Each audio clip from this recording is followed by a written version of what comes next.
Hello అవునమ్మా, కార్లో వస్తున్నావమ్మా. మీరు అన్ని ఏర్పాట్లు చేసేయండి అమ్మా.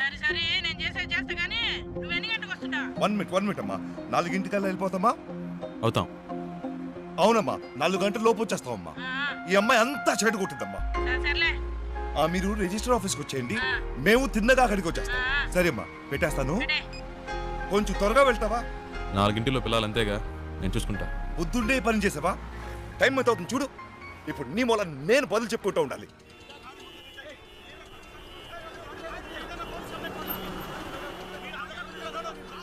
వేరే దారి లేదా? అనవసరంగా ఇటువైపు వచ్చి ఇరుక్కుని సత్యం. ముందే తెలిసే వస్తామా? ఈ రూట్లోనే మనం వెళ్ళాలి.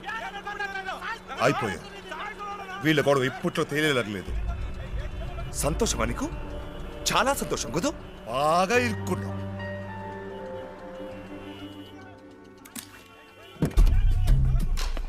హలో, నువ్వు ఎక్కడికి వెళ్తున్నావు? వీడిల్ని ఏం చేస్తాడు? ఏయ్, రోడ్లు ఏంటి మీ గోలా? బండిది ముందాన్ని తీమనండి సార్. అట్టా కొట్టండి సార్.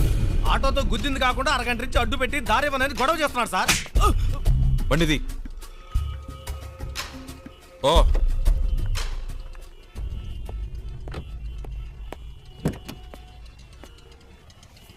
ఎలాంటి ప్రాబ్లం అయినా నసదొబ్బకూడదు ఊరికే. 2 తగిలిస్తేనే కరెక్ట్. అందుకే అలా ఇచ్చా.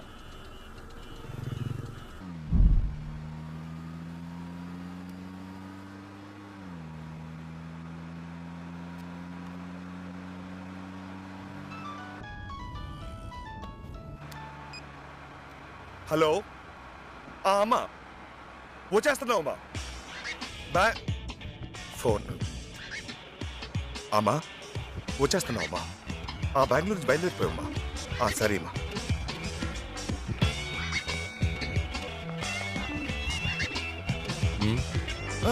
మీరు పోనివ్వండి.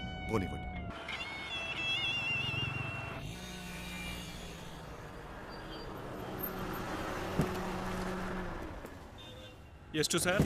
1000 రూపాయలకి.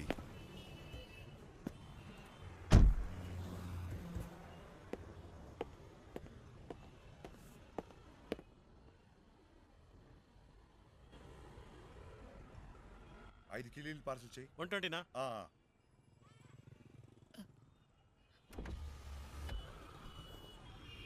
హలో, ఒక్క నిమిషం. బండి తీస్తారా ప్లీజ్? ఏంటి? ప్లీజ్ బండి తీయండి. అతను రావాలిగా. అతను రావక్కర్లేదు, చెప్తున్నాగా. ప్లీజ్ బండి తీయండి.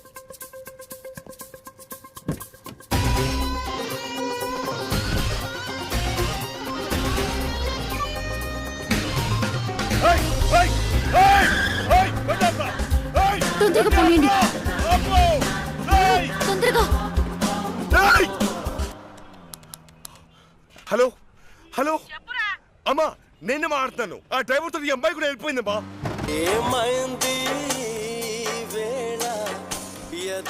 హలో, సౌండ్ సెట్ చేస్తారా ప్లీజ్? హలో, నేను పెట్టలేదండి, అదే ఆన్ అయింది.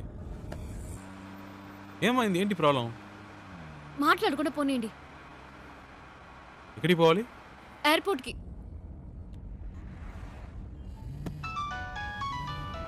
ఏండి, అతను ఫోన్ రింగ్ అవుతుంది. తీయండి. హలో హలో, ఫోన్ తీయమంటే అటెండ్ చేయమని కాదు, నా చేతికి ఇమ్మన్నాను.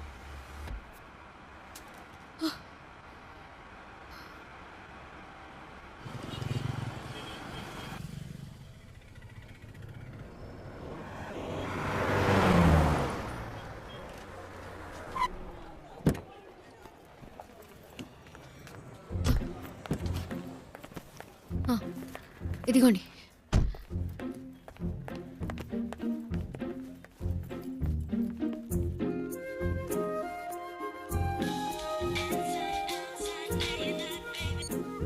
రే, ఎక్కడున్నారా? వాడు ఫోన్ చేసి మమ్మల్ని అరుస్తున్నాడు.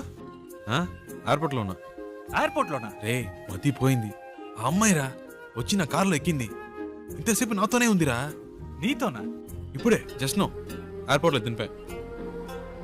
ఒక విషయం తెలుసా? ఇన్ని రోజులు తను బెంగళూరులోనే ఉందిరా.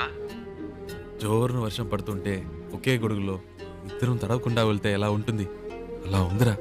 ఏంటి, బెంగళూరులో వర్షమా? రే, మాట వరుస కన్నానరా. ఓ, ఇప్పుడే జస్ట్ నౌ వెళ్ళిపోయింది. గాల్లో ఎగురుకుంటూ వెళ్ళిపోయింది. వెళ్ళిపోయిందా? రైట్లోనా? అవునరా, లైఫ్లో ఎప్పుడూ అనుకోలేదురా. హలో, ఆ? ఫ్లైట్ మిస్ అయింది. Just now.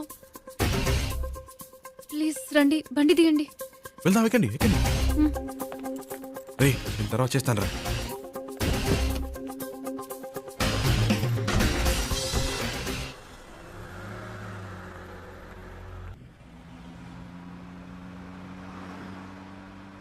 ఏమండి, ఇప్పుడు ఎక్కడికి వెళ్ళాలి?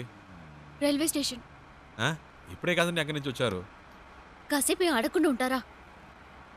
ఏదో టెన్షన్లో ఉన్నారని తెలుస్తుంది. అదేంటో అర్థం కావట్లేదు.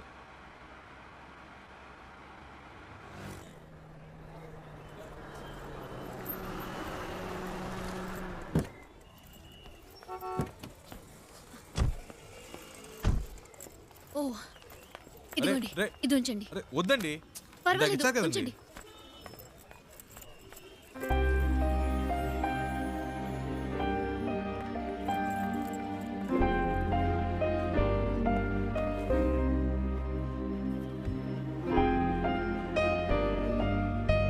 రేయ్, నేనేరా.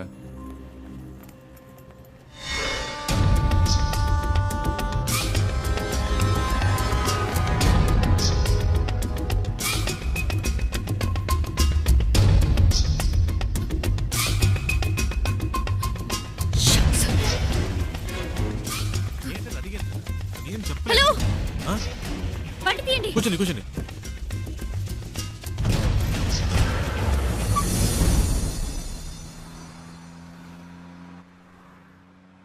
ఏంటండి, ట్రైన్ మిస్ అయిందా? మాట్లాడకుండా పోనీయండి.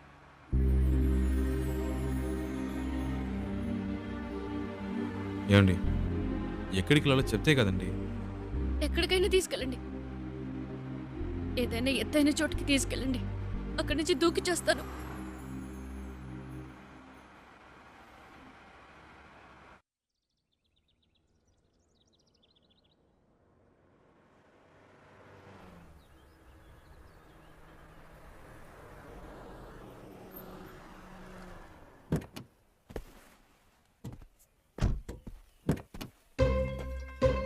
రండి, దిగండి. ఈ ఏరియాలో ఇదే బాగా ఎత్తైన చోటు. రండి. ఏదో మాట వరుస కన్నాను. నిజంగానే తీసుకొచ్చేటివేనా? ఊరికుండే మీరే తోసేట్టున్నారు. చెప్తాను కదా, రండి.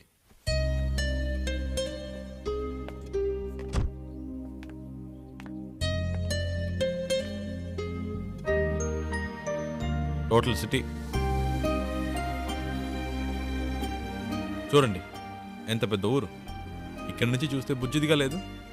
మన ప్రాబ్లమ్స్ కూడా అంతేనండి. దగ్గర నుంచి చూస్తే పెద్దవిలా ఉంటాయి, దూరం నుంచి చూస్తే చిన్నవిలా ఉంటాయి. వచ్చే ధరలో చూసారుగా ఎన్ని అప్స్ అండ్ డౌన్స్ ఉన్నాయో. లైఫ్ కూడా అంతేనండి.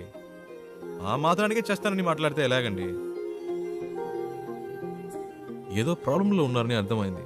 అది ఏంటో తెలియట్లేదు. నేను ఏవైనా చేయగలను అనుకుంటే చెప్పండి, చేస్తాను. నమ్మకం ఉంటేనే.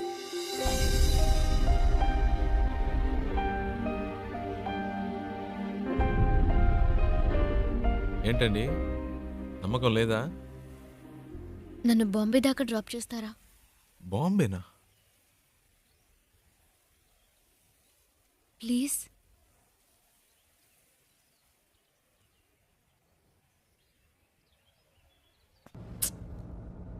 అమ్మ మొహం చూస్తే ఎవరికీ ద్రోహం చేయాలనిపించదు. మా నాన్న ఇలా చేస్తారని కలలో కూడా ఊహించుండదు. పైగా ప్రేమించి పెళ్లి చేసుకున్నారు. మా అమ్మ మంచితనానికి తగిన మనిషి కాదు ఆయన. హైదరాబాద్లో మా నాన్న ఒక చిన్న బిల్డర్గా మొదలెట్టి తన బిజినెస్ని డెవలప్ చేస్తూ ఒక మంచి పొజిషన్కి వచ్చారు. అప్పుడు మా నాన్న లైఫ్లో ఇంకో అమ్మాయి క్రాస్ అయింది. నాన్న చేసిన తప్పులన్నీ తెలియనట్టే ఉండిపోయింది. అదే అమ్మ చేసిన పెద్ద తప్పు. అది అలుసుగా తీసుకుని నాన్న ఇంకా రెచ్చిపోయారు. ఒకరోజు మా నాన్న ఇంటికొచ్చారు. ఆవిడ తమ్ముడిని నేను పెళ్లి చేసుకోవాలని చెప్పారు. అమ్మ ఒప్పుకోలేదు. పెద్ద గొడవైంది. నాన్న చేసుకున్నారు. ఆ బాధతో అలా పడుకుంది. అంతే, ఆ తర్వాత లేవలేదు. అమ్మ పోయిన తర్వాత నన్ను వాళ్ళ అదుపులో పెట్టుకోవాలని ట్రై చేశారు. అప్పుడు నాకు అనిపించింది ఆ ఊళ్ళో ఉండకూడదని. నాకంటూ ఓ ఇల్లు, ఉద్యోగం కావాలని ఇంట్లోంచి వచ్చేశాను. బెంగళూరులో ఉంటూ జాబ్ కోసం ట్రై చేశాను. అక్కడికి నన్ను వెతుకుంటూ ఈ జయరామన్ వచ్చేశాడు. మా నాన్న పార్ట్నర్.